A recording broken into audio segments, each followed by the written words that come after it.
You're kind. You're generous. You're available when people need you. You listen, you help, you show up. And what do you get in return? Taken for granted, disrespected, treated like an option. But the person who's cold, distant, hard to reach, they get respect. People chase them, value their time, treat their attention like a prize. And you're left wondering, why does kindness make people walk over you while distance makes them bow down? Here's the answer you don't want to hear. People don't respect kindness. They exploit it. Distance, on the other hand, creates fear. And humans respect what they fear losing more than what they're grateful for. It's not fair. It's not how it should be, but it's how it is. Kindness without boundaries signals that you're safe to disrespect. Distance signals that access to you is conditional, and conditional access creates value. Guaranteed access destroys it. This isn't about becoming cold or withholding love. It's about understanding a brutal truth. People measure your worth by how hard you are to access, not by how much you give. And the kinder you are without enforcing distance, the less they respect you. Not because you're doing something wrong, because human psychology is wired to dismiss what's abundant and chase what's scarce. The availability paradox, where kindness reads as weakness. The threat recognition system that makes people respect fear more than gratitude. And the intimacy trap, the impossible choice between letting people close and keeping their respect. Subscribe to that stoic stick, because we don't tell you what you want to hear. We tell you what you need to see. Let's talk about why distance commands respect and kindness gets you used. 1. The availability paradox. Kindness should earn respect. That's what you've been told. Be good to people, and they'll value you. But watch what actually happens. The kinder you are, the more available you make yourself, the less people respect you. They start assuming your time is free, your energy is unlimited, your kindness is guaranteed, and once something is guaranteed, it loses value. Not because people are malicious, because human brains are wired to dismiss abundance and chase scarcity. Here's the paradox. When you're kind without boundaries, you signal that you have nothing better to do, that your life revolves around other people's needs, that you're grateful for their attention, and people read that as low value, not consciously, but instinctively. If you're always available, always accommodating, always willing to help, you must not be in demand. Because people who are valuable protect their time. They're selective. They say no. And when you don't, you're advertising that no one else wants what you're offering. Distance does the opposite. When you're hard to reach, when your kindness is conditional, when access to you requires effort, people assume you're important. They assume other people are competing for your time. They assume your availability is a privilege, not a right, and that assumption creates respect. Not because you're actually more valuable, because scarcity creates the perception of value, and perception is all that matters. Picture this. Two people offer to help you. One is always available, always says yes, always drops everything to accommodate you. The other is selective, sometimes unavailable, requires you to work around their schedule. Who do you respect more?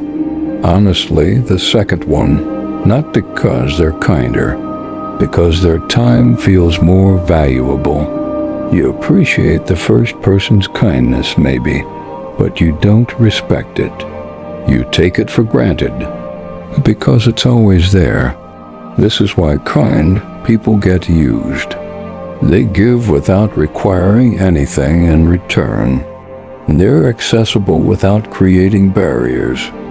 They accommodate without demanding reciprocity.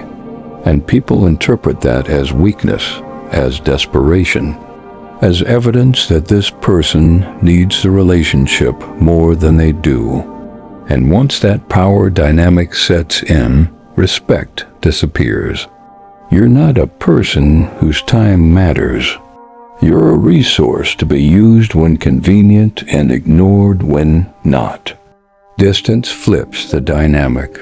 When you're not always available, not always kind, not always accommodating, people have to earn your warmth, and what's earned is valued. What's given freely is dismissed. It's not fair, it's not moral, but it's true. And the kinder you are without enforcing distance, the less respect you'll ever receive.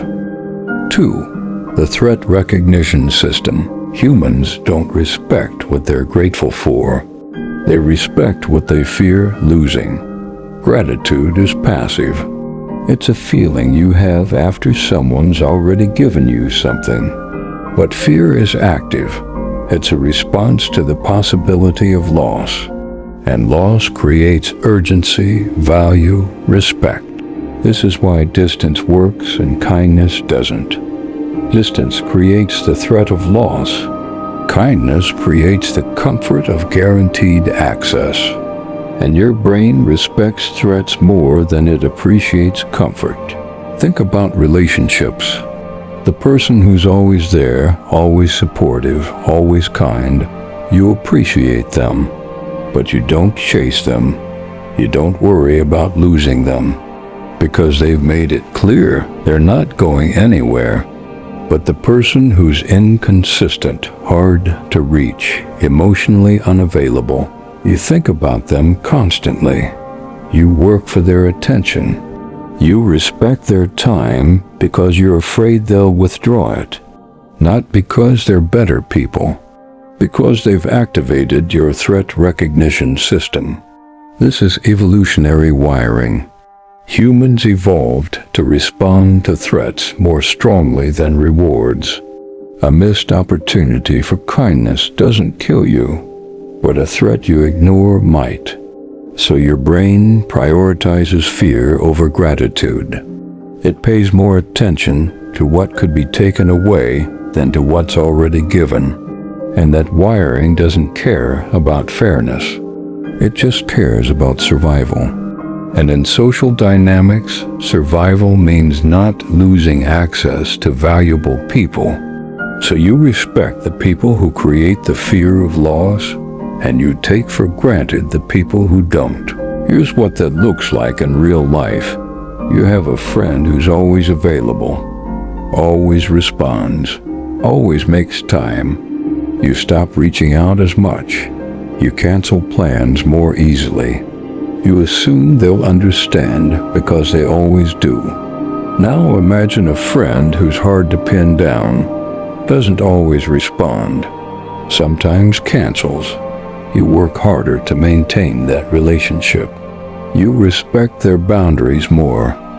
You value their time more, not because they're kinder, because they've created the fear that if you don't respect them, they'll stop making time for you.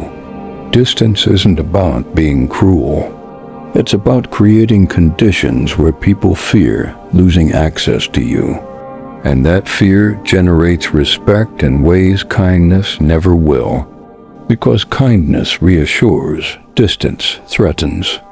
And humans respond more powerfully to threats than reassurance. You can be the kindest person in the world, but if you're always accessible, always forgiving, always accommodating, people won't respect you. They'll use you, because there's no threat, no cost to disrespecting you, no fear of loss. And the cruelest part, the kinder you are, the more you reinforce that you're safe to disrespect. Every time you forgive, accommodate, stay available, despite being taken for granted, You're teaching people that your boundaries don't exist, that your respect for yourself is optional, and they believe you. 3. The intimacy trap. Here's the trap no one talks about. You can have closeness or you can have respect, but you can't have both. Distance creates respect by maintaining mystery, power, scarcity. But intimacy destroys all three. The moment you let someone in, the moment you show vulnerability, the moment you become fully known, the respect starts to erode. Not because you did something wrong, because proximity reveals you're human, and humans don't respect what's fully understood. This is why relationships decay. In the beginning, there's distance, mystery. You don't know everything about each other. You're selective with your time, your emotions, your availability, and that distance creates respect. But as you get closer, the distance shrinks. You become familiar. You share your fears, your flaws, your bad days. You become accessible, available, fully known.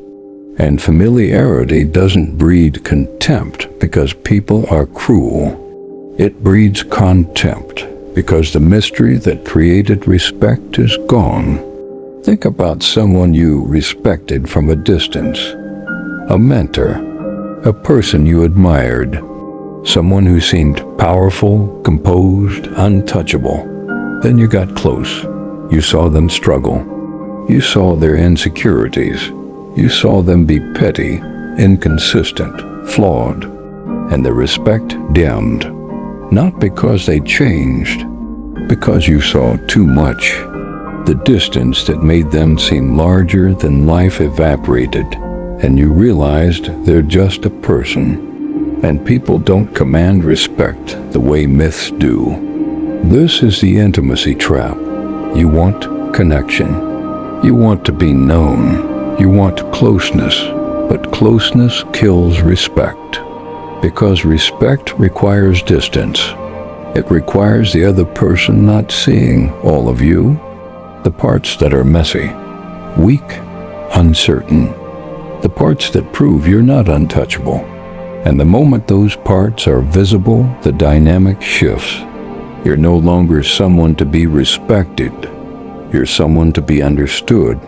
And understanding erodes the fear that respect is built on. Here's what that looks like. You're in a relationship. Early on, you maintained some distance. You didn't overshare. You had boundaries, and they respected you. But over time, you let them in. You showed them your vulnerabilities. You became emotionally available. You stopped enforcing boundaries because you trusted them, and slowly the respect faded. They started taking you for granted, not because they stopped caring. So that's why people respect distance more than kindness. The availability paradox, where kindness without boundaries signals low value and distance, creates the perception of worth. The threat recognition system that makes humans respect what they fear, losing more than what they're grateful for. And the intimacy trap, the brutal truth that closeness and respect can't coexist, because familiarity kills the mystery that respect requires.